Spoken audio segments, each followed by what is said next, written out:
مساء الفل عليك أو صباح الفل عليك. أنا باتريك وده بات ستوب. أخباركم إيه يا جماعة؟ يا رب تكونوا بخير. النهاردة هنتكلم عن حاجة غريبة، وأنا بكتبها أصلا كنت بكتبها على شخص واحد بعينه، بس اكتشفت إنه لا، الموضوع أكبر من كده بكتير. أصل دول مش هم دول، ولا دول هم دول خالص. صدقني. إيه الجنان ده بقى يا عم؟ انجز. ماشي، هقولك. استنى بس. أصحابك مش هم أهلك، وأهلك مش هم أصحابك، وأهلك مش لازم يكونوا قرايبك أو عيلتك، بس أصحابك ممكن تختارهم يكونوا أهلك. إيه بقى اللي أنت بتقوله ده؟ وأقولك إيه اللي أنا بقوله ده. خلينا ناخدها كده إيه، واحدة واحدة. هسأل في سؤال: إيه الفرق بين أهلك وأصحابك؟ طبعا وبدون تفكير هتقول ان الاصحاب دول اللي انت بتختارهم، لكن اهلي دول العيلة او اللي انا اتولدت في وسطيهم او في قرابة بالدم. بس بقى خليني اقولك ان في واحد او ممكن حتى اكتر في حياتك انت الدنيا جمعتك بيه وانت اخترته صاحب، بس مع الايام الدنيا دي برضو فرقتكم. بس مش ده اللي بنتكلم عليه بقى النهارده. أنا بتكلم هنا عن اللي بعد ما قابلته وبقيتوا صحاب وتحولتوا أهل أو عيلة، وبقيتوا بتشاركوا بعض في فرحتكوا في كل حاجة، وزعلكوا دايما جنب بعض، ساندين بعض وعلى طول جنب بعض وعلى طول تعملوا كل حاجة، وانتوا الاتنين عمركم ما هتنسوا بعض، عمركم ما هيكون هتتفرقوا، ودايما كده في لغة حوار كده جميلة بينكوا بتخليكوا حتى انه الحياة شغلتنا، بس مجرد ما قعدت مع فلان انا حياتي بقت حاجة تانية خالص.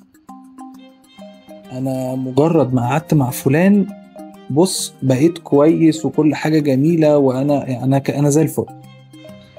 الصاحب اللي بتعتبره اهلك ده اللي ممكن تحكي له اللي محدش في عيلتك كلها يعرفه، اي مناسبة او مش مناسبة دايما معاك، هو دايما جزء من كل حاجة حتى لو ما شاركش فيها يعني. بس يقعد بس ويسمعك وانت تبقى في حتة تانية.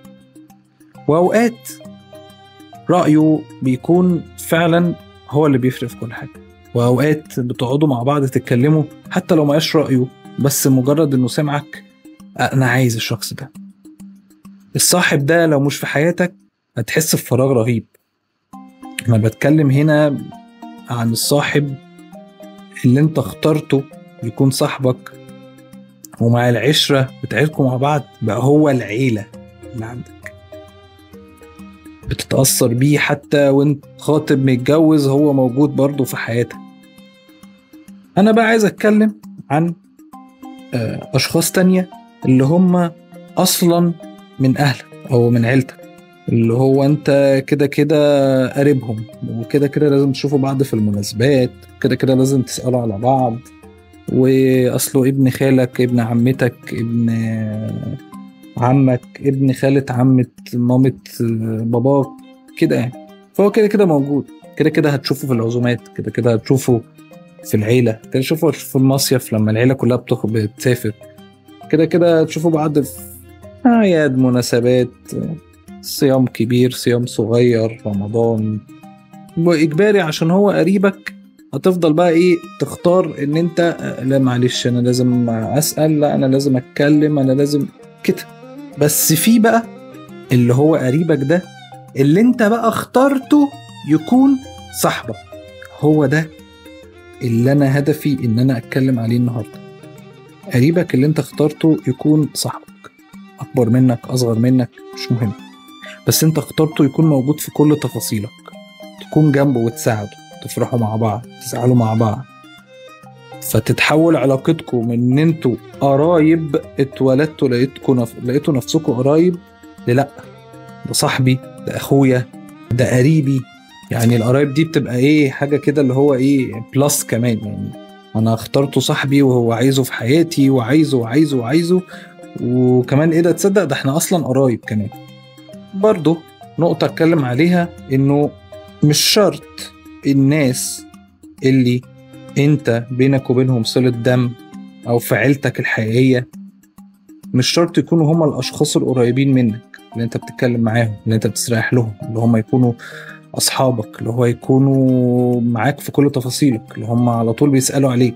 مش علشان انتوا قرايب، مش علشان انتوا بينكوا صلة دم، مش عشان قريب مامتك ولا قريب باباك ولا قريب من اي جهة بسأل، لا، انا هو اهلي وانا اخترته يكون صاحبي، اخويا، عايز ابقى معاه، عايز دايما ابقى في ظهره، اساعده، اعمل كل حاجة. انا عايز ده.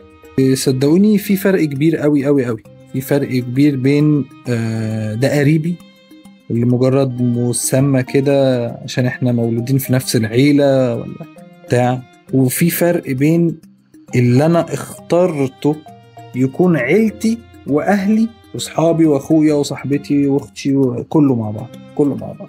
عشان للاسف يعني القرايب مش عيلتك وعيلتك مش قرايب. اصل دول مش هم دول، ولا دول هم دول خالص. ده حقيقي، ده فعلا حقيقي. اصحابك مش هم اهلك، واهلك مش هم اصحابك.